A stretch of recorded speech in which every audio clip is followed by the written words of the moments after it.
I think that Turkey right now is going through repositioning, strategic repositioning of itself regarding the region and regarding the world as well. Now, let us say that the conflict in the region, in Syria and in Iraq and the rest of the Middle East, in fact, is reaching a point which is directly affecting Turkey more than Europe.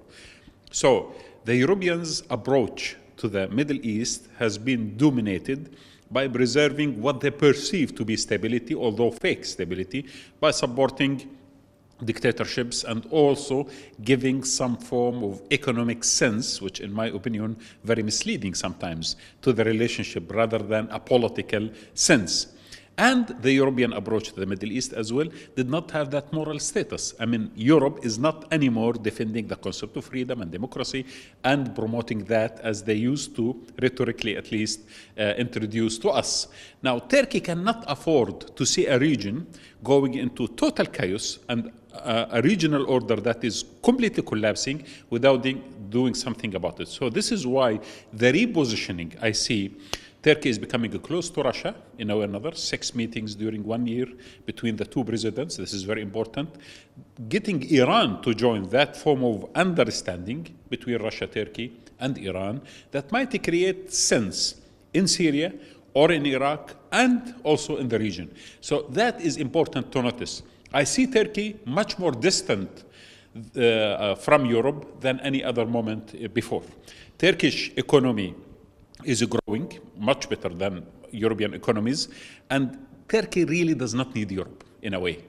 It needs Europe not to interfere in its domestic affairs because the Europeans' relationship with the coup and after the coup and many other complications and projection of certain interference in domestic politics did not help actually getting Turkey to be close to Europe.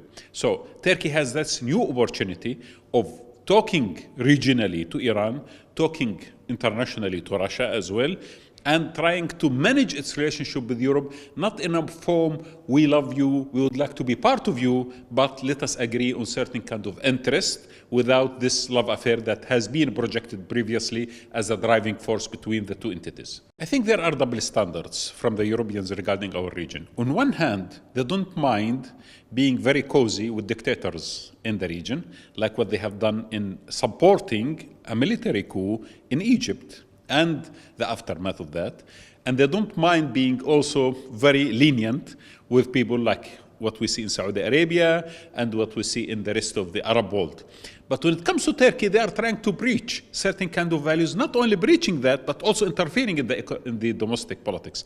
Now, these double standards, I wonder sometimes if it is driven by interest or driven by ideology. Because if it is driven by interest, the interest of Europe in Turkey is more than the interest of Europe in the rest of the Middle East. But I see much more interference and rhetoric emerging from Turkey and from Europe, and at the same time giving the situation in Turkey a bad name, which in my opinion is going beyond what they are doing on other territories in the Middle East. This is important. Second, there is something important Europe is going to miss.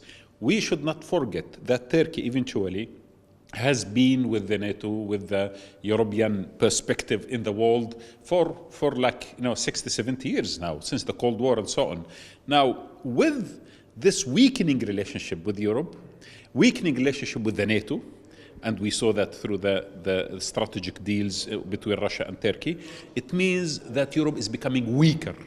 With Britain leaving, and with economic crisis in Europe, I think Europe is much more in need for Turkey than Turkey is in need for Europe. And this is why the Turkish position is much more stronger right now. And they can even negotiate much better deal in the future because eventually Europe cannot really leave Turkey far from it.